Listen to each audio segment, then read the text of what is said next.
छत्तीसगढ़ के रायपुर में भीषण सड़क हादसा। दर्दनाक सड़क हादसे में 13 लोगों की मौत।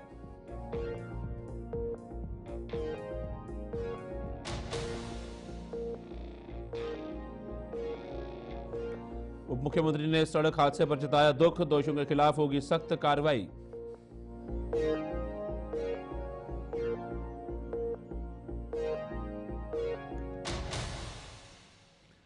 ₹18 लाख की ज्वेलरी की चोरी का हुआ खुलासा। पुलिस ने आरोपी खरीदार को किया गिरफ्तार।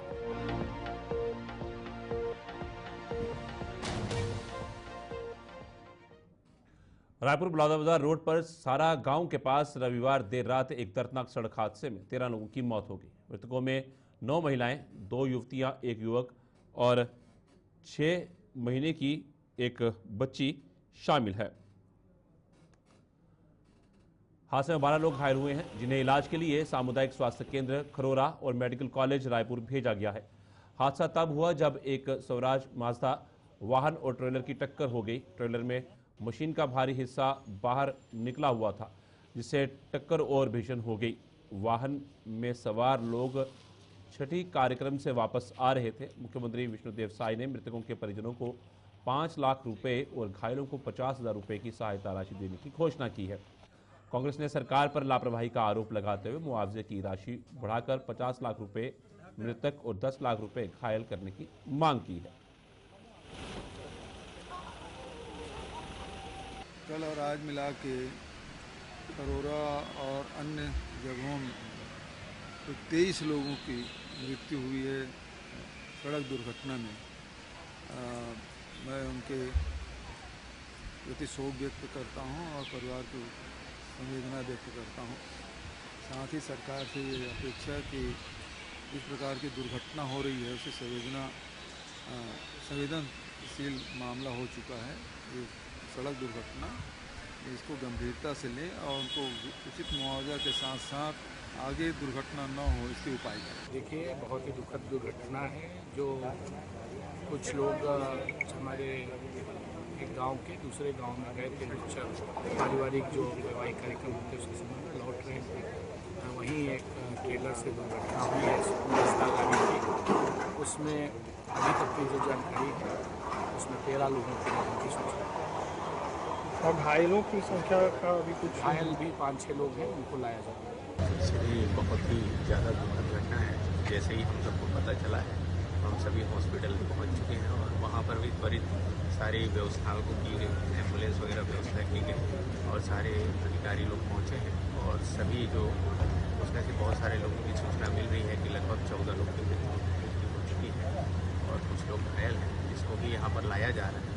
निश्चित ही अच्छे से इलाज कराएंगे और मृत आत्मा के लिए हम सब कहीं उसके लिए दुखित हैं और उनके लिए कहीं संवेदना है हम सबकी उस परिवार के लिए। और तो मेरे विधानसभा की ग्राम चटौत में छठी कार्यक्रम होने के उपरांत रात में लगभग 11 साढ़े 11 बजे के आसपास उधर से वापस आते समय पर घटनास्थल बंगोली सारा गांव के बीच के स्थल पर एक जो यहाँ से ट्रेलर जा रही थी जिसमें लोहे का बड़ा स्ट्रक्चर उसमें लोडेड था।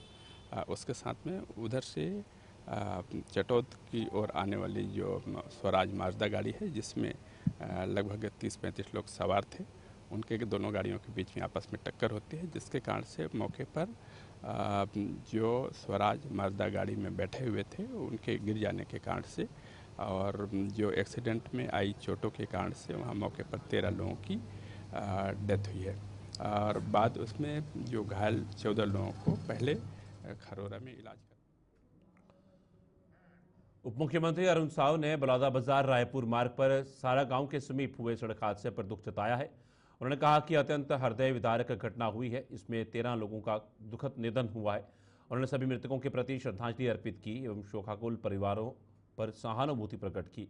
साव ने कहा कि दुख की इस घड़ी में सरकार पीड़ित परिवार के साथ है। जो घायल है उनका इलाज अंबेडकर अस्पताल में चल रहा है। उन्होंने कहा कि इस हादसे की जांच होगी, जांच के बाद दोषियों के खिलाफ सख्त कार्रवाई की जाएगी। सरकार द्वारा प्रभावित परिवारों को हर संभव मदद दी जाएगी। एक हृदय विदारक घटना सड़क दुर्घटना से हुई है। 13 लोगों के निधन का समाचार है। अत्यंत हृदय विदारक घटना है। मैं सभी मृतकों के प्रति अपनी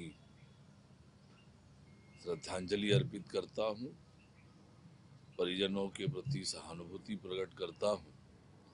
घटना की जांच होगी, जांच के बाद जो भी दोषी पाया जाएगा कड़ी कार्यवाही होगी।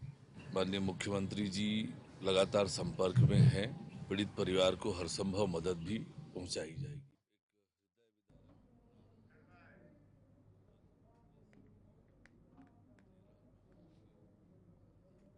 मुख्यमंत्री अरुण साव ने हाल ही में सड़क सुरक्षा को बढ़ावा देने के लिए सरकार की सक्रिय पहल पर जोर दिया। उन्होंने कहा कि सरकार सड़क दुर्घटनाओं को कम करने और सुरक्षा सुनिश्चित करने के लिए नियमित रूप से आवश्यक एडवाइजरी जारी करती है। उप मुख्यमंत्री अरुण साव ने ऑपरेशन सिंदूर की सराहना करते हुए कहा कि इसने भारत की सांस्कृतिक धरोहर और सिंदूर के महत्व को विश्व भर में उजागर किया है। केवल भारत में सिंदूर की मौलिकता को संजोए रखने का प्रयास किया है, बल्कि वैश्विक समुदाय को भी इस अनमोल धरोहर के प्रति जागरूक किया है। और मुख्यमंत्री ने भूपेश बघेल पर निशाना साधते हुए कहा कि 11 लाख हितग्राहियों को ठगने वाले व्यक्ति के मुंह से पीएम आवास की बात शोभा नहीं देती। उन्होंने भूपेश बघेल की नीति और कार्य प्रणाली पर गंभीर सवाल उठाए और उनकी ईमानदारी और वादों पर संदेह व्यक्त किया। देखिए, सड़क हादसों में मौत के जो आंकड़े हैं वो सभी को चिंतित करते हैं और भारत सरकार भी इसे लेकर लगातार एडवाइजरी जारी करती है। कानूनों में भी परिवर्तन संशोधन हुआ है। समय समय पर सड़क सुरक्षा समिति की बैठकें भी होती है।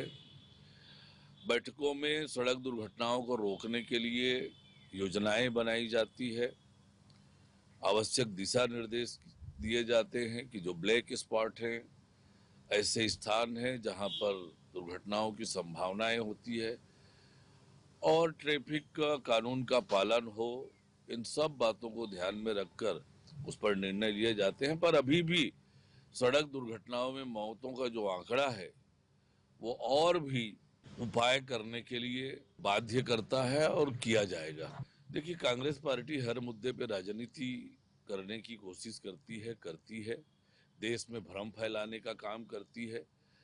पहलगाम की घटना के बाद जो एक्शन और जो कार्रवाइयां हुई है वो दुनिया को एक मैसेज देने वाला है। ऑपरेशन सिंदूर चलाया, हिंदुस्तान में सिंदूर का क्या महत्व है ये पूरी दुनिया ने जाना। कैसे पाकिस्तान के अंदर 100 किलोमीटर अंदर घुसकर आतंकवादियों के मुख्यालय को, ट्रेनिंग सेंटर को और बड़े बड़े आतंकवादियों को मार गिराने का काम भारत ने किया है। ये अपने आप में भारत की बहुत बड़ी जीत है और जो कड़े निर्णय लिए गए, सिंधु जल समझौता को निलंबित करने से लेकर अन्य जो निर्णय लिए वो आज यथावत हैं। और सबसे बड़ी बात कि अब किसी भी आतंकवादी घटना को वार माना जाएगा और भारत अपने तरफ से कार्यवाही करने के लिए स्वतंत्र होगा। ये भारत की बड़ी जीत है।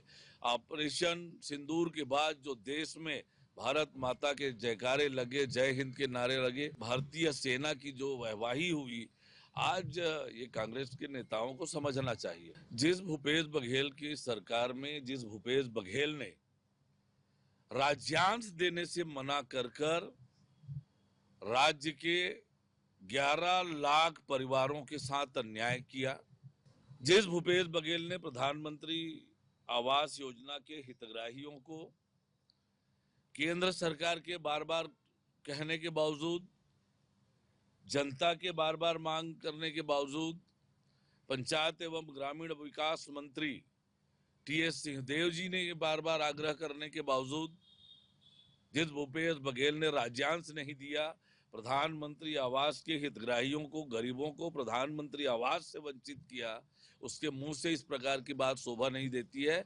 हम प्रधानमंत्री आवास देने के लिए लोगों को प्रतिबद्ध हैं। और छत्तीसगढ़ के राज्यपाल रमेन डेका ने रायपुर जिले के मेधावी विद्यार्थियों को सम्मानित किया। राज्यपाल ने 10वीं और 12वीं बोर्ड परीक्षाओं में उत्कृष्ट प्रदर्शन करने वाले विद्यार्थियों को मेडल, स्मृति चिन्ह और 5,000 रुपये की प्रोत्साहन राशि प्रदान की।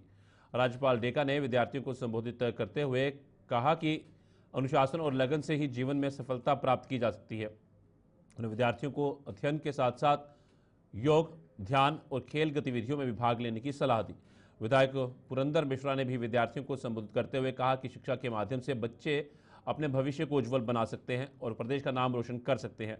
कार्यक्रम में राज्यपाल की संयुक्त सचिव निधि साहू, जिला शिक्षा अधिकारी रायपुर डॉक्टर विजय खंडेलवाल और अन्य अधिकारी उपस्थित थे।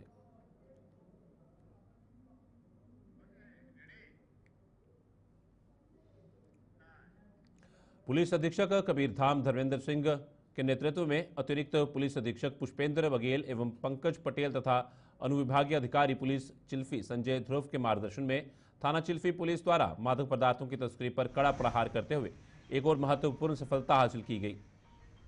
थाना चिल्फी प्रभारी निरीक्षक उमाशंकर राठौर को विश्वसनीय मुखबिर से सूचना प्राप्त हुई कि एक ट्रक में भारी मात्रा में अवैध मादक पदार्थ गांजा भरकर कवर्धा चिल्फी खिरमुखाट मार्ग से जबलपुर की ओर ले जाया जा रहा है। सूचना की गंभीरता को भांपते हुए वरिष्ठ अधिकारियों को सूचित कर तत्काल थाना चिल्फी के सामने नाका लगाकर वाहनों की चेकिंग प्रारंभ की गई। थोड़ी ही देर में एक संदिग्ध ट्रक घाटी की ओर से आता दिखाई दिया, जिसे रोककर जब गहन तलाशी ली गई तो वाहन के कैबिन के ऊपर छिपाकर रखी गई 4 बोरियों में कुल 96 पैकेट मादक पदार्थ बरामद हुए। आज सुबह सुबह थाना चिल्फी में सूचना मिली थी कि एक ट्रक से अवैध रूप से गांजा परिवहन हो रहा है, जिसकी सूचना पर यहाँ पे बैरियर पे चेकिंग लगाई गई थी। सुबह सुबह एक ट्रक आगे पासिंग ट्रक आते दिखी, जिसपे गहनता से जांच करने पर उसमें से 101 केजी गांजा मिला हुआ है, जिसपे से 3 आरोपियों को गिरफ्तार किया गया है और अपराध पंजीबद्ध कर विवेचना मिली है। शिवनाथ एक्सप्रेस में हुई 65 लाख रुपए की हीरो की ज्वेलरी चोरी की गुत्थी को जीआरपी ने सुलझा लिया है।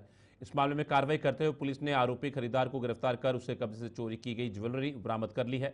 घटना 4 अप्रैल की है, जब गोंदिया महाराष्ट्र निवासी हीना पटेल अपने पति के साथ ट्रेन शिवनाथ एक्सप्रेस के कोच HA1 में सीट नंबर 21 पर यात्रा कर रही थी। राजनांदगांव से दुर्ग के बीच उनके पर्स से 2 हीरे के हार, 4 अंगूठियां, कान के लटकन, नगद और एक मोबाइल फोन चोरी हो गया। चोरी की गई ज्वेलरी की कुल कीमत 65 लाख रुपए आंकी गई। प्राथमिकी दर्ज होने के बाद जीआरपी ने जांच शुरू की। पुलिस ने शेखर प्रसाद दास को गिरफ्तार किया, जो कि ओडिशा का रहने वाला है। पुलिस ने आरोपी के कब्जे से चोरी की गई माल मशरूका को बरामद कर लिया। पूछताछ में आरोपियों ने 2023 और 2024 में छत्तीसगढ़ से गुजरने वाली रात्रि ट्रेनों में चोरी करना स्वीकार किया। इस गिरोह द्वारा की गई चोरी के 4 अन्य मामलों का भी खुलासा हुआ है, जिनमें 2 मामले जीआरपी थाना बिलासपुर, एक भिलाई और एक डोंगरगढ़ में दर्ज है। मामले में एक और आरोपी फरार है। पुलिस इसकी जांच में जुटी हुई है।